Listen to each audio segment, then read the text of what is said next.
વર્ણિવેશરમણીય દર્શનમ મંદહાસરુચિરાનનામ ભુજમ પૂજિતમ સુરુ નરોત્તમૈર્મુદા ધર્મનંદનમહં વિચિંતયે. અસતોમા ષટ્ગમય તમસોમા જ્યોતિર્ગમય મૃત્યુર્મા અમૃતમ ગમય. ઓમ શાંતિ શાંતિ શાંતિ. અસ્મદ્ગુરુ સમારંભામ નાથયામૂન મધ્યમામ લક્ષ્મી વલ્લભ પર્યંતામ વંદે ગુરુ પરંપરા. આજની જ્ઞાન સભાની અંદર પધારનારા બધા જ ભગવત ભક્તોને વેદાંતાચાર્ય, પુરાણ ઇતિહાસ આચાર્ય, એમ એ ફિલોસોફી શાસ્ત્રી રાકેશભાઈના હેતપૂર્વક જય સ્વામિનારાયણ. ભક્તો, આજની આ જ્ઞાન સભાની અંદર આપણે બધા ભગવાનના ભક્તો ભગવાનના મંદિરમાં જે ભગવાનનો જયઘોષ કરે છે, ગોપીનાથજી મહારાજની જય, હરિકૃષ્ણ મહારાજની જય, તેમાં જય શબ્દનો અર્થ શું થાય એના પર આપણે થોડો વિચાર કરશું. તો બધા જ શ્રોતાગણો ધ્યાનપૂર્વક આ પ્રવચન શ્રવણ કરે અને એને આત્મસાત કરી રાખે. તો સંસ્કૃત વ્યાકરણમાં જી જયે નામનો ધાતુ આવે છે અને એને ઘઈ પ્રત્યય લગાવવાથી જય શબ્દ બને છે. જી વત્તા ઘઈ બરાબર જય, જેનો અર્થ થાય છે વિજય પામવો, સફળતા પ્રાપ્ત થવી, પરાજયની ઉપર જીત મેળવવી અને સર્વ ઉત્કૃષ્ટતા પ્રાપ્ત કરવી. આ પ્રમાણે એના 4 અર્થ થાય છે. સીધી વાત કરીએ તો જય શબ્દનો અર્થ થાય છે વિજયની પ્રાપ્તિ કરવી. અને એટલે માટે અમરકોશમાં અમરસિંહ જય શબ્દનો અર્થ વિજય જ કરે છે. જયો વિજય ઉત્સાહો. આ પ્રમાણે જય શબ્દનો અર્થ એવો એ વિજય કરેલો છે. આરતીની અંદર પણ જયદેવ જયદેવ જય મંગલ મૂર્તિ, જયદેવ જયદેવ જય સદગુરુ સ્વામી. આ પ્રમાણે ભક્ત કવિઓએ પણ પરમાત્માની આરતી ઉતારતા પહેલા જય શબ્દનો પ્રયોગ કરેલો છે. અને જય શબ્દ દ્વારા એવો ભગવાનને આશીર્વાદ આપે છે કે હે પ્રભુ, તમારો વિજય થાવ, તમારો વિજય થાવ. કોઈ વ્યક્તિના મનની અંદર એવી શંકા થાય કે આપણે ભગવાનને શું આશીર્વાદ આપી શકવાના,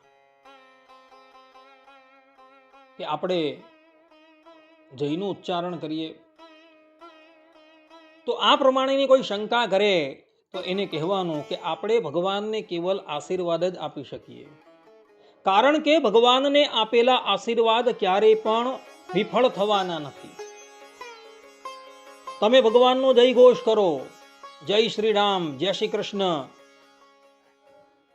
જય સ્વામિનારાયણ, હરિકૃષ્ણ મહારાજને જય, ગોપીનાથજી મહારાજને જય,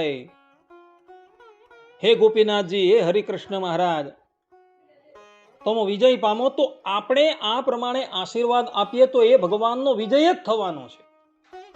કારણ કે શાસ્ત્રોની અંદર ભગવાનનું એક નામ વિજય બતાવેલું છે. શ્રીમદ ભાગવતના 10મ સ્કંદમાં 78મા અધ્યાયના 16મા શ્લોકમાં સુખદેવજી મહારાજ કહે છે કે ઈયતે પશુ દ્રષ્ટિ નામ નિર્જતો જયતીતિશઃ. અર્થાત કે જે લોકો પશુઓ જેવા અવિવેકી છે તેઓ તેમને ક્યારેક, અર્થાત કે ભગવાનને હારતા પણ જુએ છે, પરંતુ વાસ્તવમાં તો તેઓ સદા સર્વદા વિજયી જ છે. આ પ્રમાણે સુખદેવજી મહારાજે અહીં આ વાતની સ્પષ્ટતા કરેલી છે કે ભગવાનનો હંમેશા જય જ થાય છે. કોઈ સમયે એવો જરાસંધથી, કાળ યવનથી હારતા જોવા મળે છે, પરંતુ જેઓની અંદર પશુ બુદ્ધિ છે એવો જ એમને હારેલા માને છે. ભક્તો તો એને હંમેશા વિજયી જ માને છે. અને એટલે માટે ભક્તો કેવલ ભગવાનને આશીર્વચન જ આપી શકે છે કે હે પ્રભુ તમારો વિજય થાવ, તમારો વિજય થાવ. અન્ય વ્યક્તિને વિજય થવાનો આશીર્વાદ આપવામાં આવે તો એ કદાચ વિફળ પણ થઈ જાય, પરંતુ સામર્થ્યશાળી ભગવત ભક્ત કે સામર્થ્યહીન ભગવત ભક્ત જો ભગવાનને વિજય શ્રીના આશીર્વાદ આપે તો એ સફળ જ થવાના છે, કારણ કે ભગવાનનો હંમેશા વિજય જ છે. અને એટલે માટે ભગવત ભક્તો ભગવાનના મંદિરમાં ભગવાનનો જયઘોષ કરતા હોય છે. આ જયઘોષને મંગલા શાસન પણ કહેવામાં આવે છે. આપણે ઉદ્ધવ સંપ્રદાયના લોકો, જેને આપણે પૂર્વાચાર્ય માનીએ છીએ, એવા રામાનુજાચાર્યજીના સંપ્રદાયમાં આ જય ઘોષને જ મંગલા શાસન કહેવામાં આવે છે. કોઈ વ્યક્તિના મનની અંદર એવી જિજ્ઞાસા થાય કે મંગલા શાસનનો અર્થ શું થાય, તો મંગલા શાસન શબ્દ બે શબ્દથી બનેલો છે, મંગલ અને આ શાસન. મંગલનો અર્થ થાય છે કલ્યાણ, શુભતા, સુખ, શુભ અને આશીર્વાદ. અને આશાસનનો અર્થ થાય છે ઈચ્છા કરવી, પ્રાર્થના કરવી, શુભ કામના વ્યક્ત કરવી. મંગલમ શાસ્યતે અનેન ઇતિ મંગલા શાસનમ. અર્થાત કે જેના દ્વારા મંગલની પ્રાર્થના કરવામાં આવે તેને મંગલા શાસન કહે છે. ભક્તો હંમેશા ભગવાનના મંગલની કામના કરતા હોય છે કે ભગવાન સદા વિજયમાન રહે, પ્રભુનું કલ્યાણમય રાજ્ય સદાય રહે, દિવ્ય સ્વરૂપનું યશ સર્વત્ર વધતું રહે.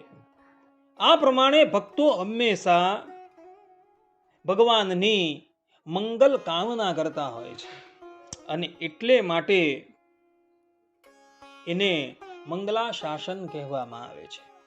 મંગલા શાસન છે, આશીર્વાદ છે, જય શબ્દ છે, એ બધા જ શબ્દો પર્યાયવાચક શબ્દ છે. અને એના દ્વારા આપણે ભગવાનને આશીર્વાદ આપતા હોય છે, ભગવાનની મંગલ કામના કરતા હોય છે. ભગવાનનું નામ, ભગવાનનો શ્રી વિગ્રહ એ હંમેશા મંગલ જ છે. છતાં પણ ભક્તો ભગવાનને કાંઈ આપી શકતા નથી. અને એટલે માટે ભક્તો જે છે એ ભગવાનની મંગલ કામના કરતા હોય છે. કારણ કે મંગલ કામના કરવામાં આવે તો એ કામના ક્યારેય પણ વિફળ નથી થતી.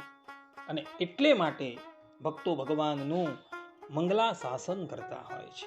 આ પ્રમાણે ભક્તો જય શબ્દ છે, મંગલા શાસન શબ્દ છે, એનો અર્થ તમારી સન્મુખ મેં શાસ્ત્રો પ્રમાણે કરીને બતાવેલો છે. તો બધા જ લોકો આ અર્થ જે છે એ આત્મસાત કરી રાખે. અને જય શબ્દ જ્યારે બોલે, હે ગોપીનાથજી મહારાજ તમારો જય થાવ, હે હરિકૃષ્ણ મહારાજ તમારો જય થાવ, ત્યારે આ શબ્દનો અર્થ જો તમે આત્મસાત કરેલો હશે તો તે વખતે તમને અહોપણું થશે. આટલું કહીને હું મારા પ્રવચન